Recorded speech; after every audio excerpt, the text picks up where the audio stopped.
चढ़ल चुनाव के बीमारी तब बुद्धि ढील हो गईल।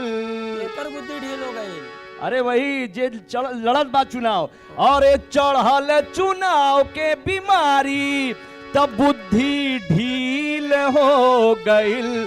तब पूरे यूपी में मचल बवंडर ऐसन डील हो गईल। पूरे काशी में मचल बवंडर ऐसन डील हो गईल।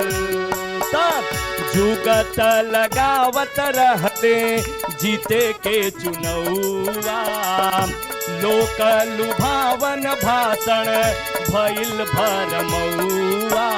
8 नवंबर 8 बजे ऐसन डील हो गईल। पूरे यूपी में मचल पूरे उत्तर प्रदेश में चर्चा सिर्फ इस बात की है कि भाई प्रधानमंत्री नरेंद्र मोदी का गृह क्षेत्र वाराणसी कहां और किस दिशा में जा रहा है। आज हम 80 घाट पर मौजूद हैं। जीवन और मरण के इस दर्शन से कहीं दूर जरा राजनीति पर चर्चा कर लेते हैं कि क्या बनारस वाकई में पूरे देश के लिए एक नए नज़ीर के तौर पर प्रस्तुत होगा। हमारे साथ बात करने के लिए मनोज राय जी हैं समाजवादी पार्टी से, कमलेश्वर त्रिपाठी जी हैं कांग्रेस से, और कौशलेंद्र जी हैं कमलाकर त्रिपाठी माफ कीजिएगा, क्षमा चाहता हूं, और कौशलेंद्र जी हैं भारतीय जनता पार्टी से। आप सबका स्वागत, और साथ ही काशी की जनता भी यहाँ पर मौजूद है। तो कमलाकर जी, शुरुआत में आप ही से करूं क्योंकि आपने अपना नाम सुधारा तो मैं भी एक सुधार करूं। आपकी सहयोगी की सरकार पिछले 5 साल से इस राज्य प्रदेश में है, और अखिलेश जी बार बार विकास की बात करते हैं। विकास का कौन सा नमूना अभी तक आप लोगों ने प्रस्तुत किया, जरा यहाँ बता दीजिए। देखकर तो लगता नहीं है कि कुछ हुआ है। देखिए, सबसे पहले तो अगर मैं आपको बताऊं, बनारस की बात आप करेंगे जी, तो पिछले 30 सालों में बीजेपी का मेयर, बीजेपी के मैक्सिमम सभासद और सांसद और विधायक रहे। उसके बावजूद जो सीवर की स्थिति है, जो पानी की स्थिति है, जो बेसिक एमिनिटीज की स्थिति है, वो बद से बदतर होती गई। और दूसरी चीज आपको बता दूं, कांग्रेस के समय में हमने तो ये सारे घाट बनवाए पक्के। मनोज राय जी, हमने विकास हो गया क्या आपकी इस पार्टी की सरकार के समय? देखिए, विकास तो एक सतत चलने वाली प्रक्रिया है, और मैं समझता हूं कि जो विकास उत्तर प्रदेश को चाहिए उसके लिए सिर्फ और सिर्फ अखिलेश यादव ही कर सकते हैं। मैं एक छोटी सी बात आप लोग के सामने रखना चाहता हूं, इसलिए पूछ रहा हूं क्योंकि गोरखपुर से कल 8.5 घंटे में मैं बनारस पहुंचा हूं जी। शरीर का कोई एक हड्डी या एक अंग ऐसा नहीं है जो अभी तक नाच न रहा हो। अगर इसको आप लोग विकास कहते हैं तो फिर विकास कौन सी चिड़िया? मैं तो ये कहूंगा कि गूगल का जमाना है, और अभी गूगल खोल लीजिए, गोरखपुर से लेके बनारस के लिए गडकरी जी शिलान्यास कर दिए, काम नहीं लगा है, सिर्फ शिलान्यास किए। यहाँ शिलान्यास और घोषणा मंत्री हैं, काम नहीं करना है। कौशलेंद्र जी, मुझे लगता है अब आप ही को जवाब देना पड़ेगा। विकास विकास विकास, क्या विकास वाकई में वाराणसी का कभी हो सकता है? देखिए, जब से माननीय प्रधानमंत्री जी वाराणसी के सांसद हुए हैं, यहाँ 600 करोड़ रुपए IPDS। इन्होंने ये मान लिया कि उसके पहले काम नहीं था। आगे बताइए। कमलाकर भाई, आप बोल रहे थे तो मैं नहीं रोका था। रोक थोड़ी रहा हूं, टिप्पणी कर रहा हूं, आप भी कर दीजिएगा टिप्पणी। बीच बीच में टोका टिप्पणी करना ये डिसेंसी नहीं है। आप बड़े भाई हैं, मैं आपको समझा नहीं सकता। जब से मोदी जी यहाँ प्रधानमंत्री हुए हैं, IPDS योजना के तहत 600 करोड़ रुपए विद्युत सुधार के लिए इस बनारस को मिला है। उसके बाद 217 करोड़ रुपए ट्रेड फैसिलिटेशन सेंटर जो लालपुर में बन रहा है, बुनकरों के विपणन को लेकर के। उसके बाद आप देख रहे होंगे बनारस के चारों तरफ रिंग रोड बनने का काम शुरू हो चुका है। बनारस से बाबतपुर, जौनपुर और आगे सड़कें बनाने का सेहरा ये भी अपने सर पर लेते हैं, आप भी लेते हैं। सड़कें है नहीं, उसमें हम लोग सफर करते हैं। हम तो बनाए, हम बता रहे हैं ना कि आप भदोही, बाबतपुर से भदोही जाइए, 4 लेन हमने बनाया है 280 करोड़ का। बनारस के अंदर में सड़कों पे आप लोग गाड़ी चला पाते हैं क्या? मैं आप लोग से पूछूं। अभी मोदी जी बनारस से लेकर के जौनपुर जी, और उसके बाद यहाँ से लेकर के मऊ, वाराणसी से आजमगढ़, ये जो बनारस के सराउंडिंग में सभी सड़कों, शहरों को जोड़ने वाली, जिलों को जोड़ने वाली, कितना वक्त लगेगा जरा बता दीजिए, मैं आप ही से पूछ लेता हूं। वहाँ काम शुरू हो चुका है। कितना वक्त में खत्म हो जाएगा? मुझे लगता है कि जल्द से जल्द 1 साल से अधिक समय नहीं लगना चाहिए। सामने का ब्रिज देख रहे हैं, सामने एकदम बिल्कुल सामने आप लोग को दिखाई दे रहा है। कितने साल से बन रहा है ये? इस ब्रिज कितने साल से बन रहा है? आपको बता रहा हूँ, मैं आपको बता रहा हूँ, सुनिए, बताइए ना साहब। मैं बता रहा हूँ, मनोज जी, सुनिए। कितने साल से बनवा रही है ये ब्रिज माननीय मुलायम सिंह यादव ने इसका 2000 जब मुख्यमंत्री थे तो उद्घाटन किया था। अभी तक उस ब्रिज का उद्घाटन अब ये बता नहीं दीजिए हुआ। आप लोग कि ये कौन सा और विकास इसी है? तरफ 4 ब्रिज है, जी। बलुआ घाट, बलुआ चुनार, बन गया है भाई, क्या बात कर रहे हैं? भटौली। देखिए। ये 4 पुल है जिसका उद्घाटन माननीय मुलायम सिंह किए थे और उसके बाद अखिलेश जी मनोज इसका जी। उद्घाटन नहीं कर मनोज जी। सके। बुआ जी अखिलेश जी की नहीं बनवा सके। देखिए अब भारतीय जनता पार्टी की सरकार आने वाली है, हम लोग इसका उद्घाटन कराएंगे। जी। देखने की दृष्टि होनी चाहिए। जी, इस बात का तो हमेशा गर्व रहता है कि हम बनारस से हैं, लेकिन बनारस के साथ जो इस तरीके की राजनीति हो रही है, बनारस पर राजनीति हो रही है, बनारस के साथ राजनीति हो रही है, उससे मन बहुत क्षुब्ध होता है। ये जो केंद्र और राज्य सरकार की जो झिच है, उसका जो झेल रहा है ये शहर, तो वो तो बयां करना भी मुश्किल है। ये राजनीतिक बिल्कुल। गंगा साफ करने की तमाम योजनाएं, कोई योजनाएं चल रही हैं, लेकिन कहीं उसमें कानून भी जब अड़चन आता है तो जवाबदेही सबकी बनती है, खाली नेताओं की नहीं बनती है, मतदाताओं की नहीं बनती है। कहीं ना कहीं हम सब जिम्मेदार हैं। जी।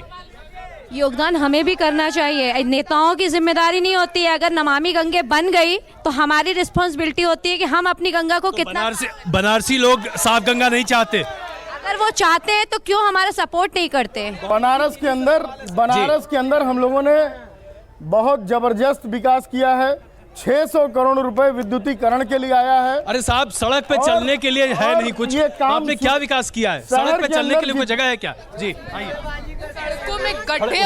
सड़कों में गड्ढे होते हैं, ठीक है, बस वही होते हैं, गड्ढों में सड़कें, यही है आपका, और कुछ भी नहीं।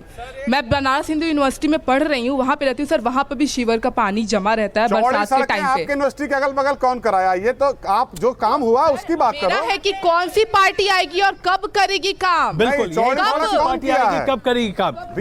किनारे चौड़ीकरण किसने किया? बिल्कुल, यहाँ से आप यहाँ पे जितनी भी सड़कें हैं वहाँ पे जाइए तो डर लगता है कि कब कहाँ जा करके हम लोग का पैर गड्ढे में चला जाएगा, इसका कोई गारंटी नहीं है। यहाँ पे बच्चे भी स्कूल के जाते हैं, कितनी बार बच्चों के गाड़ियाँ भी पलट चुकी हैं, छोटी गाड़ियाँ भी पलट चुकी हैं, बच्चे उसमें घायल भी हुए हैं। उसके उनको कहा भी गया है कि इन जगह की सड़कों को बनाइए, करिए। बहुत मतलब, अब जरा इतना बता दीजिए, जब ये हाल है, आप तीनों बड़े प्रमुख पार्टियों के लोग यहाँ पर हैं, पिछले 15 साल से जो मैं बनारस आ रहा हूँ लगातार बतौर पत्रकार, यहाँ मैंने एक भी सड़क आज तक बनती देखी नहीं है। करते क्या हैं आप लोग? हमने आपको बताया कि जो सड़कें चौड़ीकरण में थी, सारी सड़कें चौड़ीकरण किया है, और जो लगातार जो सड़कें में आपको गड्ढे दिख रहे हैं वो नगर निगम की हैं। बनवाना इनको चाहिए, ये बनवाएंगे आपके नहीं। बगल में है, पूछिए। इनको पटवारी से लेके मुख्यमंत्री कमलाकर जी क्यों नहीं जवाब देते इसका? मैं तो ये कहूंगा, अजय, देखिए आप मुझसे पूछ रहे हैं तो मुझसे जवाब ले लीजिए। अजय भाई, एक सेकंड, कमलाकर जी का इनसे लेंगे जवाब। आप इनसे लेंगे जवाब? बिल्कुल, जरा पहले एक बार ले लेते हैं। देखिए, नगर निगम के अंदर उत्तर प्रदेश सरकार का हस्तक्षेप है और उत्तर प्रदेश की सरकार लगातार काम नहीं करने देती। आप कैसी बात कर रहे हैं? मैं महापौर रहे हैं हमारे साथ, गलत बात कर रहे हैं, झूठ बोल रहे हैं। से प्रदेश सरकार अब मैं बोल दूं, अब मैं बोल दूं। उत्तर प्रदेश की सरकार। जी आइए। मेरा स्वास्थ्य से जुड़ा सवाल है मनोज जी, आपसे मैंने फेसबुक से भी पूछा था कि 15 साल में 10 साल लगातार आपकी पार्टी का शासन रहा है, मुलायम सिंह जी को अपना इलाज मेदांता कराने जाना पड़ता है। सवाल ऐसा क्यों है कि उन्होंने सफाई बनवा रखा है, उसके बावजूद डॉक्टर और सुविधा नहीं है कि उनको मेदांता जाना पड़ता है, ऐसा क्यों है? मैं पूछना चाहता हूं कांग्रेस से और सपा के भाइयों से कि पहले ये बताएं कि हम लोग इतना दिन से यहाँ पे झेल रहे हैं, हर चीज़ के लिए दोष देते हैं कि यहाँ पे मोदी की जो है कि भाजपा के मेयर हैं, विधायक हैं, ये किस लिए हैं, क्यों मुख्यमंत्री बने? अच्छा मनोज जी, सीधा सा सवाल है, राज्य में सरकार आपकी है ना? देखिए प्लीज, कुछ चीजें तो राज्य में सरकार आपकी है कि नहीं? हाँ है। और यहाँ पर बुनियादी सुविधा देने की जिम्मेदारी किसकी है? देखिए, जब आप पक्ष निष्पक्ष करिएगा तब तो बात समझ में आएगी। 22 से 24 महीने में 302 किलोमीटर की 6 लेन की सड़क बन सकती है, 150 किलोमीटर की 400 की सड़क। प्रधानमंत्री किस लिए यहाँ है भाई? इसका जवाब देंगे कि नहीं देंगे? अखिलेश यादव नहीं है, वो कमलाकर जी, मैं वही कहने जा रहा था झांसी की अभी जनता कौशलेंद्र क्यों भाई चुप कर रहे हैं? बड़ी बड़ी वो बातें कुछ कर रहे थे, इधर उधर हटाने की दिमाग खुद महापौर। एक मिनट कौशलेंद्र भाई, इनके लिए एक शेर करना चाहूंगा प्रधानमंत्री मोदी जी के लिए कि न इधर उधर की तू बात कर, न इधर उधर की तू बात कर, ये बता कि कारवा क्यों लूटा। मुझे राजनों किसी खिला नहीं, तेरी राहबरी का सवाल है। इन्होंने मांगा था वो काम हमारे प्रधान। अच्छा, आप अगर लगातार बोलते रहेंगे तो फिर कमलाकर जी क्यों बोल रहे हैं? अच्छा, एक बात बताइए। एक मिनट अजय भाई जी, सुन लीजिए जी। पीएम से क्या अपेक्षाएं होती हैं? अगर आप हमारे यहाँ की कंस्टिट्यूंसी के एमपी हैं और पीएम हैं, हमने कांग्रेस के समय में सरसुंदर लाल चिकित्सालय, बीएचयू, संस्कृत यूनिवर्सिटी, काशी विद्यापीठ, तिब्बत संस्थान। कमलाकर जी, आप इतनी बातें कर रहे हैं ना, सारी चीजें मैं अमेठी और रायबरेली का पूछूं आपसे? आप मुझे ये बताइए भाई, अमेठी और रायबरेली में क्या है? पीएम की कंस्टिट्यूंसी में 70 सालों तक कांग्रेस आप लोग सिर्फ नहीं, आप लोग सिर्फ नरेंद्र मोदी के नाम पर बात कर रहे हैं। मैं सिर्फ ये पूछ रहा हूँ, राज्य सरकार की कोई जिम्मेदारी है कि नहीं? राज्य सरकार की कोई जिम्मेदारी है या नहीं? आज तक बनारस को कभी इतना पैसा नहीं मिला। बनारस की जो भी महिलाएं हैं आज भी 10 या 9 बजे के बाद घर से बाहर नहीं निकल पाती हैं। क्यों? क्योंकि इधर की जो भी 100 नंबर डायल करिए, चाहे आप 101 जो भी नंबर आपको दिया जाता है, कभी पुलिस टाइम पे नहीं आती है। जो महिलाएं होती हैं आज भी।